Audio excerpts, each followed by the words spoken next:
Okay.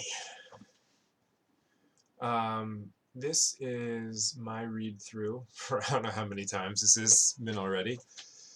Maybe five. Of the Horizontal Society, Understanding the Covenant and Alphabetic Judaism by Rabbi Dr. Jose Faur. That's what it looks like. This book is what I consider to be Faur's magnum opus, his greatest work. I think it touches upon all the spheres in which he researched and wrote, and in which he thought. And I think it ties together his hashkafa into a very coherent articulation of Judaism, which he calls alphabetic Judaism. And so I will be reading through it, sharing my thoughts as I read it. And I invite you to read along with me if you can get a copy, either in print or PDF, and to let me know what you think about it. Get in touch with me. All right. Let's start with the prologue. If a man could pass through paradise in a dream, wrote Samuel Taylor Coleridge, and have a flower presented to him as a pledge that his soul had really been there, and if he found that flower in his hand when he awoke, aye, and what then? The first man to have dreamt, so the Hebrew scripture tells us, was Adam. Some time after discovering that he was unlike any other animal, God put him in a deep sleep, Tardema, and Adam dreamt that Eve was made bone of his bones and flesh of his flesh. He also dreamt that he had welcomed her and loved her, and God blessed them both, and they were one flesh, and for her sake he sinned and lost paradise. Later, when he awoke, he opened his hand, and lo, and behold, there it was, the flower that God presented to him in paradise. And Adam knew, Vaida, in the sense of recognizing his wife Eve for what she really was, the pledge of having been in the presence of God and visited paradise. To commemorate this primordial dream, the rabbis instituted 7 blessings at the wedding ceremony, evoking the joy shared by the first parents of humanity, praying that God should bring forth happiness to this loving pair as thou have brought happiness formerly to thy creatures in paradise. That primordial joy is in fact the matrix, not only to human faith in God, ruler of the universe and creator of humans in his image, but also of bliss and happiness, bridegroom and bride, love, brotherhood, elation and jubilation, peace and fellowship. In a word, of all those basic feelings that makes an individual a part of humanity. So Rabbi, we're starting his prologue here with a very bold image of human relationships, human love being a memory of the paradise that is our birthright. Patriarch Abraham too was put into a deep sleep, Tardema. Then God came and told him that his children would be enslaved and oppressed, and in the end they would come out with a great wealth. This time God required a pledge from Abraham to confirm that he, God, had actually been present at his, Abraham's, dream. The circumcision is Abraham's pledge that God had been in his presence, Abraham's presence. God in turn reciprocated and gave Abraham the most wonderful pledge. Sarah would bear him a son, Isaac. In Hebrew, reciprocal acknowledgement and commitment is designated covenant, berit. Thus, at the circumcision ceremony, the father of the newborn child gives thanks to God for having enjoined us to have him, the child, to partake in the covenant of Abraham our father. Eventually, as it was announced in the deep sleep, Tardema, Abraham's children were enslaved and oppressed. Later, when they heard God's voice and contracted a covenant, berit, with him at Sinai, they discovered the meaning of great wealth.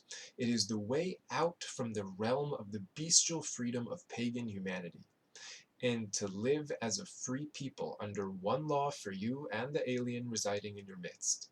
Next, when Moses in the tabernacle and the pillar of fire and the cloud guiding them through the desert vanished from their sight, the children of Israel opened their hand, and lo and behold, there it was, the law that God presented to them at Sinai. Aye, and what then? So here, Rav Faur is playing on his theme of Tardema, right? Sleep being a precondition, through dreaming, for a memory, a vision of promise and future freedom. He's talking about Berit, the first Berit, the Berit Ben Habitarim with Abraham Abinu, the second one with the Berit at Har Sinai, with Moshe, and we have our memory, just like Adam Harishon awoke from his sleep with a memory and a pledge, and Abraham awoke from his sleep with a memory and a pledge. We awoke from our sleep with the memory and the pledge, and that's in the form of the Torah, right? That is our dream. But Rav Faur continues: dummies cannot dream. They resent the fact that others could, and rail with malice against those who dare. Desperately, they spend their lives trying to convince Adam that Eve is nothing more than a chimpanzee in fancy lingerie, to Eve that her beloved is a gorilla unworthy of any of the rabbi's blessings, to Israel that they are not really Israel, or that they had forged the law, or that it is nothing more than an assortment of gibberish, to the nations that bestial freedom, anarchy, and might are better than God and paradise and Sinai, and to anyone who would lend them an ear that the rabbi's 7 blessings are a chimera. Thus, countless people, from godless pagans to heartless divines, are obsessed with a single goal: denying Israel the right to dream. The freedom preached by dummies is bestial and elusive. Can you imagine a more tyrannical purpose than denying the people the right to dream? Without this basic right, freedom of speech and of conscience is nothing more than empty words. So Rav Faur is contrasting the biblical theme of dreaming, right, of dreaming of a better future, with what he sees as the alternative in a kind of a dichotomy, with kind of like the nonsensical, heartless, oppressive culture of thoughtlessness and anti-humanism, really. It's interesting, Rav Faur himself, I think, had kind of a different take on evolution, human evolution, which comes through in this paragraph a little bit. But really, he's building on this idea of, dreaming as the root, the foundation of biblical humanism. And he continues: Giambattista Vico, the father of modern humanism, called attention to the conceit of nations and the conceit of scholars who will have it that what they know is as old as the world. Vico endeavored to show that the basic sentiments of humanity were later perverted by the conceit of scholars and the conceits of nations. Conceits Vico, have sought throughout this work to discredit. It's talking about his book, The New Science. The realm of the dreamless is ruled by the proverbial little foxes, acting under the vigilant eye of the big fox. These are the learned fools who, unable to do anything meaningful with their lives, devote their energies to destroy the vineyards planted by Israel. They approach the Hebrew scripture and Jewish tradition with the supreme arrogance of barbarous times, like warriors in search of weak points to attack. Bereft of legal training and philology, and armed with scores of ideas gained from outmoded notions of historiography and literary criticism, they focus on a single aim: discrediting Jewish texts and institutions. In this vein, ideas are wrongly framed, words are pried from their semantic context, and books torn into infinitesimal fragments. On behalf of their objectivity, they offer their abject contempt for all that is sacred to Jews and Judaism. The purpose of little foxes is to tear down, not to build up. Professor Abraham Joshua Heschel called attention to the devastating effect of the negative approach to Jewish studies. He wrote, "Judaism today is the least known religion. Its rare splendor has been so frequently adjusted to the trivialities of changing opinions that what is left is commonplace. There are only a few who still perceive the vanishing nigun of its perennial yearning." That's from Rav Heschel's The Earth is the Lord's, right? So what Rav Faur is talking about here is that masquerading, under the guise of maybe humanism, liberalism, progressivism, um, you know, many people are actually looking to destructively, attack, dissect, supersede, overtake, tear down, but lacking even the basic tools of critical thinking, um, uh, empirical observation and testing, and certainly any kind of data set drawn from the neighboring cultures and historical cultures of the Bnei Israel, and with no understand, this dicing up the text, so to speak, into all these different documents without even a basic understanding of Hebrew. And quoting Rav Heschel, that everyone has heard of Judaism, has heard of the Jews, but Judaism today is the least known religion. Everyone just projects onto it, adapts it, adjusts it, consorts it, extends it, trims it, edits it, modifies it, adapts it to whatever their ideology is. And it's true that Torah, by virtue of its very nature, can adapt like water to whatever situation, but that's different than trying to force it, by reducing it, to something that it's not, right? Reb Faur continues, alarmingly, the reduction of Judaism to trivialities has affected some of our most distinguished rabbinic colleges. The upshot is what Professor Neusner described as rabbis but no Torah. He began this essay with this eye-opening paragraph. Said Reb Neusner, the failure of the rabbinical schools, Reform, Conservative, Reconstructionist, and Integrationist Orthodox over the past generation to set forth a coherent intellectual structure and system resting on Torah learning has produced a generation of rabbis with little or no Torah to teach. By Torah, I refer not to some knowledge of the Hebrew Scriptures, which the liturgy requires rabbis to gain. I speak of a basic philosophy, a core theology of conviction that coheres and that guides the everyday encounter with the crises of life, both public and private. That was published in the National Jewish Post and Opinion. Rav Faur continues, the Hebrew scriptures, the law, Torah, Judaism, or whatever which way you wish to call the values, texts, and traditions of Israel, is not for dummies. In the first section of this work, right, the Horizontal Society, we focus on a simple idea unnoticed in contemporary thought. The God of Israel can read and write, right? This means that his speech is alphabetic, that creation itself ought to be conceived in terms of a text in which the reader is the writer, right? That's a feature of Semitic texts. Conversely, or specifically Hebrew Semitic texts, conversely, that the analphabetic mind cannot grasp the God of Israel, and of necessity, the posture of an unlettered public towards a sacred text, be it the scripture or a constitution, borders on myth and the fabulous. Analphabetic faith in an unread text produces fanatics, not sages. The Hebrew Scriptures urges Israel to be a wise and understanding people.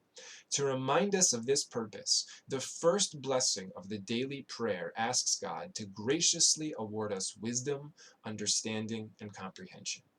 By way of contrast, Greek rational ideality excludes reading. Therefore, it can grasp neither the God nor the scripture of Israel, or, what amounts to the same, analphabetic crowds will invariably choose the magic of heroes and poets over the wisdom of scribes and sages.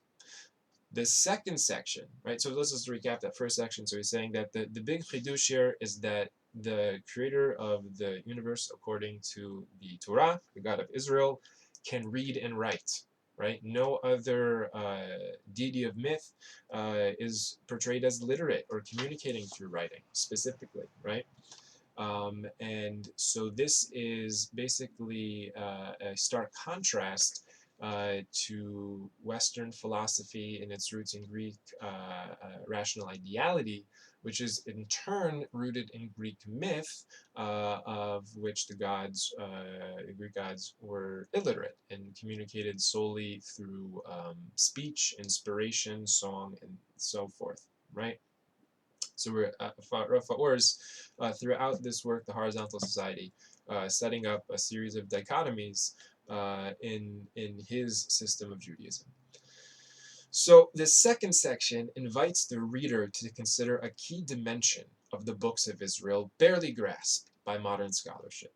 They are national texts, published by the governing institutions of and for the people of Israel.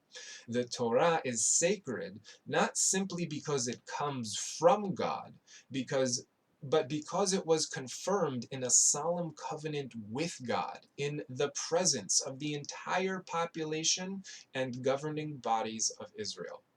In this specific sense, there is an abysmal difference between the Hebrew scripture and a book in Western tradition, just like there is a difference between a book and a national document, be it the Constitution or the Magna Carta. The political dimension of the books of Israel renders Israel Torah a single entity, so that text and people interlace and further expand, semantically and historically, one another.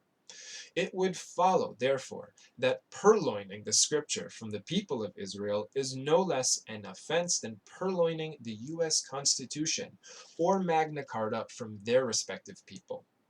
So to recap, the second section Rav Faur is introducing here is that the books of Israel, one big chidush, there's chidush here about them, is that what makes them sacred is not just their source, in the sense that they're not just the creative output of the God of Israel, but that they are the national publication, they together comprise the national anthology, the literary heritage of the people of Israel, right? They are national texts. They're not simply, books of wisdom or even divine wisdom, which are basically, completely public domain in that sense. And this is all predicated on a political understanding of Judaism, in addition to the religious understanding of Judaism, right? Okay. Rav Faur continues, the third section, the governance of Israel, is a follow-up. For Israel, the source of all forms of authority is the law contracted at Sinai. This means, above all, that all forms of sovereignty are limited, and that political authority is not the fact of might, but of the consent of the governed. Accordingly, Judaism refused to extend a helping hand to despotic regimes or to muzzle political criticism. Although commonly seen as a religious phenomenon, hatred against Israel is political in its motivation. How can a rex or pontifical ruler be expected to exercise absolute sovereignty over his subjects when a high-profile radical minority refuses to subject itself to the absolute sovereignty of anyone? In due course, we shall draw attention to the fact that anti-Semitism is the preferred strategy of political and religious systems claiming unlimited sovereignty. Right? So Rav Faur is saying here in the third section that the chidush by the governance of Israel here is that the whole concept of authority, insofar as it even exists within the Hebrew biblical context, is that of limited authority with checks, balances, consent of the governed. It is not, and Rav Faur will develop and demonstrate this view. Authority in the Hebrew Bible is not a matter of imposition, command. Even the word mitzvah, he'll get into the semantics of, does not mean command as far as he's concerned. And he offsets that with anti-Semitism, right? By contrast, being a tool used by entities, individuals who would claim unlimited sovereignty, right? So they use anti-Semitism to discredit, delegitimize, attack, subvert, basically the agenda and the worldview of the Hebrew Bible, right? Which is all for individual rights and limited sovereignty within the context of religious humanism that Rav Faur identified with the Hebrew Bible. So Rav Faur continues describing or introducing the book. So the fourth section focuses on the political and judicial crises facing Israel after suffering a most devastating defeat at the hands of the Romans. Specifically, how a people divested from earthly power and living under ruthless tyrants were able to maintain a modicum of judicial and political autonomy. The memory of Israel traces the strategy of survival mapped out by the rabbis and seeks to show the triumph of wisdom over might and cunning. An important factor in the development and preservation of Israel's memory was the official publication of the Mishnah, establishing thus a formal distinction between national and vernacular memory. The medium of Israel's national memory is rabbinic discourse, melissa.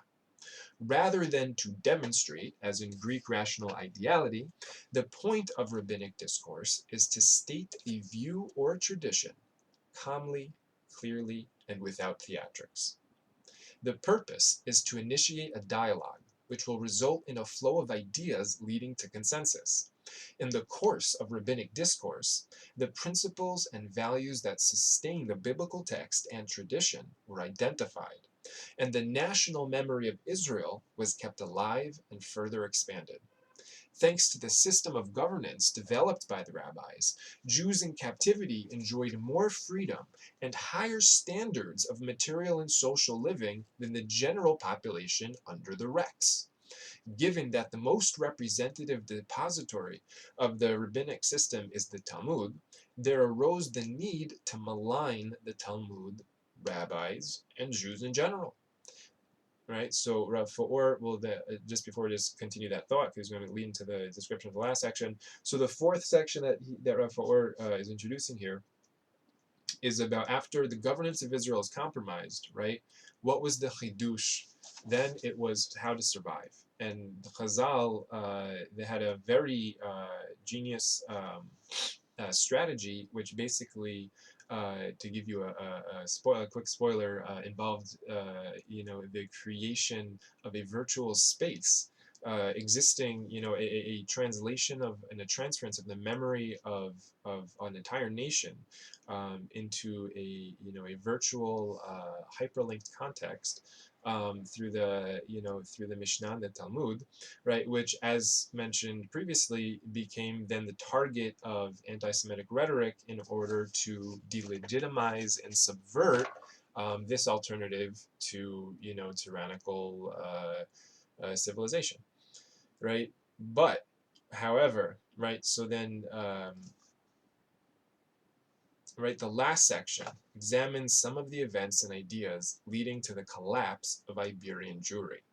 They illustrate what may happen to a well-organized society when, out of complacency and gullibility, it surrenders its leadership to little foxes, both religious and secular.